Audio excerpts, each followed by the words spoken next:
Bogus ಮಾತುಗಳಿಂದ ಈ ಸರ್ಕಾರ ಇದೆ.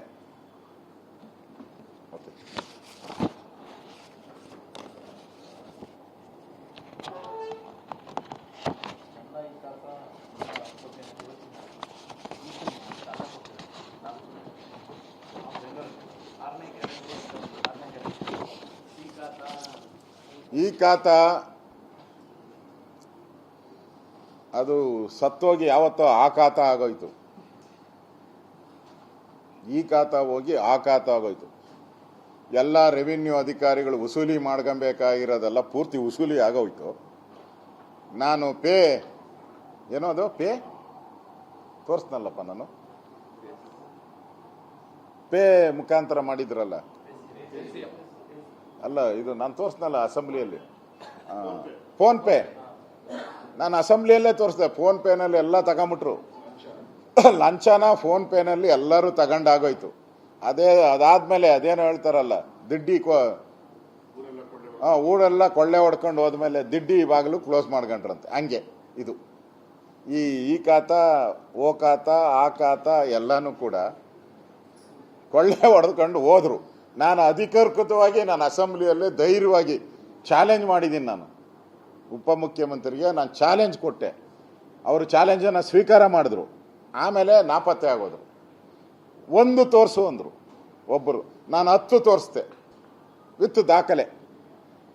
BDA ಖಾತಾಗೆ ಎಷ್ಟು, ಕಾರ್ಪೊರೇಷನ್ ಖಾತಾಗೆ ಎಷ್ಟು, ಫೋನ್ ಪೇ ಎಷ್ಟೆಷ್ಟು ಮಾಡಿದ್ದಾರೆ ಎಲ್ಲನೂ ಕೂಡ ನಾನು ಜಗತ್ ಜಾಹೀರಾತು ಮಾಡಿದೆ. ಆವಾಗ ಇಲ್ಲ, ಈಗೆಲ್ಲ ವಸೂಲಿ ಎಲ್ಲ ಮುಗಿದೋಯ್ತು, ಇನ್ನೇನು ಕೊನೆ ಎಂಡಿಂಗು. ಪಿಕ್ಚರು ಕೊನೆ ಎಂಡಿಂಗಲ್ಲಿ ಬರ್ತೈತಲ್ಲ, ಎಲ್ಲ ಸಿನಿಮಾ ಆದಮೇಲೆ ಪೊಲೀಸವ್ರು ಬರ್ತಾರಲ್ಲ, ಪೊಲೀಸವ್ರು ಬಂದು ಅವ್ನು ಕರ್ಕೊಂಡು ಓದ್ತಾರಲ್ಲ, ಅದು ಎಂಡಿಂಗು ಪಿಕ್ಚರಲ್ಲಿ. ಅದು ಸಾಮಾನ್ಯ, ಎಲ್ಲ ಪಿಕ್ಚರಲ್ಲೂ ಪೊಲೀಸ್ ಬರೆಯಬೇಕು ಕೊನೆಗೆ ಎಂಡಿಂಗು. ಹಂಗೆ DK ಶಿವಕುಮಾರ್ ಅವರು ಪೊಲೀಸ್ ಥರ ಬಂದು ಇವತ್ತು ಎಂಡ್ ಮಾಡಿ ಓದ್ತಾ ಇದ್ದಾರೆ ಅಷ್ಟೇ. ಈಗಾಗಲೇ ಕುಮಾರಸ್ವಾಮಿ ಹೇಳಿದಾರಲ್ಲ, ಕುಮಾರಸ್ವಾಮಿನೂ ಇದ್ರ ಬಗ್ಗೆ ಪ್ರೆಸ್ ಮೀಟ್ ಮಾಡಿದ್ದಾರೆ. ಕಟ್ಟಬೇಡಿ ಅಂತ ಕುಮಾರಸ್ವಾಮಿಯವರು ಪ್ರೆಸ್ ಮೀಟ್ ಮಾಡಿದ್ದಾರೆ. ಇದೊಂಥರ ಅನಾಗರಿಕವಾಗಿ ಮಾಡಿರುವಂಥ ಒಂದು ಎ ಖಾತಾ, ಬಿ ಖಾತಾ ಇವೆಲ್ಲನೂ ಕೂಡ ಅನಾಗರಿಕವಾಗಿ ಮಾಡಿರುವಂಥದ್ದು. ಮುಂದೆ ಕೋರ್ಟ್ಗಳಿಗೆ ಹೋಗ್ತೈತಿ ಇದೆಲ್ಲನೂ ಕೂಡ. ಕೋರ್ಟ್ಗಳಲ್ಲಿ ಪ್ರಶ್ನೆ ಆದರೆ ಇದೆಲ್ಲ ಬಿದ್ದು ಹೋಗ್ತೈತಿ ಇದೆಲ್ಲ. ಅದಕ್ಕೆ ಕಾನೂನಾತ್ಮಕವಾದಂಥ ಒಂದು ಸ್ಯಾಂಟಿಟಿ ಇಲ್ಲ. ನೀವು ಬದಲಾವಣೆ ಬಿ ಇಂದ ಎಗೆ, ಎ ಇಂದ ಬಿಗೆ ಈ ಥರದ್ದೇನು ಬದಲಾವಣೆ ಮಾಡಬೇಕಾದ್ರೆ ಕಾನೂನಾತ್ಮಕವಾದ ಒಂದು ವ್ಯವಸ್ಥೆಯನ್ನು ನಾವು ಮಾಡಬೇಕದು. ಇಲ್ಲ ಬಿಲ್ ತರಬೇಕು, ಕಾನೂನಾತ್ಮಕ ಸ್ಟೇಟಸ್ ಕೊಡಬೇಕದು. ಏನೂ ಇಲ್ಲ. ಇವರು ಸರ್ಕಾರ ಪಾಪರ್ ಔಟ್ ಇದೆ, ದುಡ್ಡಿಲ್ಲ, ಅದಕ್ಕೆ ಡಿಸ್ಕೌಂಟ್ ಕೊಟ್ಟಿದ್ದೀನಿ. ಡಿಸ್ಕೌಂಟ್ ಕೊಟ್ಟಿದ್ದೀನಿ, ಬೇಗ ಬೇಗ ದುಡ್ಡು ಕಟ್ಟಿ. ಏನೂ ಇಲ್ಲ, ಇದಕ್ಕೂ GBAಗೆ ಏನೂ ಆಗಲ್ಲ. ಕರೆಂಟ್ ಕೊಡ್ದಿರ ಸುಮಾರು 4-5 ಲಕ್ಷ ಮನೆಗಳು ಹಂಗೆ ದೀಪ ಇಲ್ಲದೆ ನಡೀತಾ ಇರೋ ಮನೆಗಳು 4-5 ಲಕ್ಷ ಮನೆಗಳು. ಇಡೀ ಕರ್ನಾಟಕದಲ್ಲಿ ಒಂದು 10 ಲಕ್ಷ ಮನೆಗಳು ದೀಪನೇ ಇಲ್ಲ. ಸಿಮೆಂಟ್ ಬಿಟ್ಟು ಇಟ್ಕೊಂಡು ಓಡಾಡ್ತಾವ್ರೆ. ಕ್ಯಾಂಡ್ಲೆಗಳು ಇಟ್ಕೊಂಡು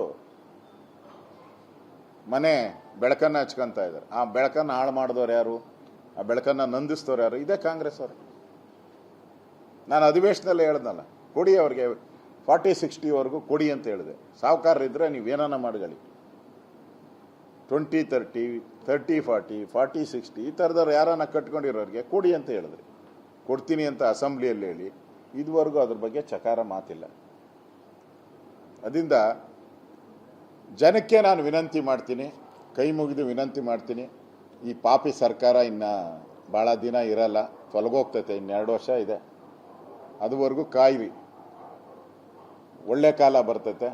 ಏನೇನು ಈ ತೆರಿಗೆಗಳನ್ನು ಹಾಕಿದ್ದಾರೆ ಇದಕ್ಕೆಲ್ಲ ಒಂದು ಸಮಾಪ್ತಿ ಮಾಡುವಂಥ ಒಂದು ಒಳ್ಳೆಯ ಸರ್ಕಾರ, BJP ಸರ್ಕಾರ, NDA ಸರ್ಕಾರ ಕರ್ನಾಟಕದಲ್ಲಿ ಬರ್ತೈತೆ. ಅದುವರೆಗೂ ಕಾಯಿರಿ. ಅದರಲ್ಲಿ ಏನು ಹೆಚ್ಚಾಗಲ್ಲ. ನಿಮ್ಮ ಭೂಮಿ ನಿಮ್ಮ ಹತ್ರನೇ ಇರ್ತೈತೆ. ಅದೇನೋ ಭೂಮಿಯೇ ಹಕ್ಕಂತೆ, ಯಾವುದು ನಮ್ಮ ಭೂಮಿ, ನಮ್ಮ ಭೂಮಿ ನಮ್ಮ ಹಕ್ಕು, ಅವ್ರದ್ದು ಘೋಷಣೆ ಅದಲ್ಲ. ನಿಮ್ಮ ಭೂಮಿ ಕಾಂಗ್ರೆಸ್ಸಿನ ಹಕ್ಕು ಅಂತ ಮಾಡಿಬಿಟ್ಟಿದ್ದಾರೆ. ಅದು ನಿಮ್ಮ ಭೂಮಿ ನಿಮ್ಮ ಸೈಟು ಕಾಂಗ್ರೆಸ್ಸಿನ ಹಕ್ಕು ಅಂತ ಮಾಡಿ ದುಡ್ಡು ವಸೂಲಿ ಮಾಡ್ತಾ ಇದ್ದಾರೆ. ಅದರಿಂದ ಇನ್ನು 2 ವರ್ಷ ತೊಲಗೋಗ್ತೈತಿ ಸರ್ಕಾರ. ನಿಮ್ಮ ಯಾವುದಾವುದು ಜಮೀನನ್ನು ಸೈಟ್ಗಳ ಪ್ರಾಬ್ಲಮ್ ಇದೆ, ಅದಕ್ಕೆಲ್ಲ ಒಂದು ತಿಲಾಂಜಲಿ ಇಡುವಂಥ ಕೆಲಸವನ್ನು ನಮ್ಮ ಸರ್ಕಾರ ನಾವು ಮಾಡ್ತೀರಿ. ಅದುವರೆಗೂ ಸ್ವಲ್ಪ ಈ ಸರ್ಕಾರವನ್ನು ಕಿತ್ತೊಗೆಯಕ್ಕೆ ಏನು ಬೇಕೋ ಅಷ್ಟನ್ನು ಯೋಚನೆಯನ್ನು ಮಾಡಿ ಅನ್ನೋ ಸಲಹೆಯನ್ನು ಕೂಡ ನಾನು ರಾಜ್ಯದ ಜನತೆಗೆ ಕೊಡ್ತಾ ಇದ್ದೀನಿ.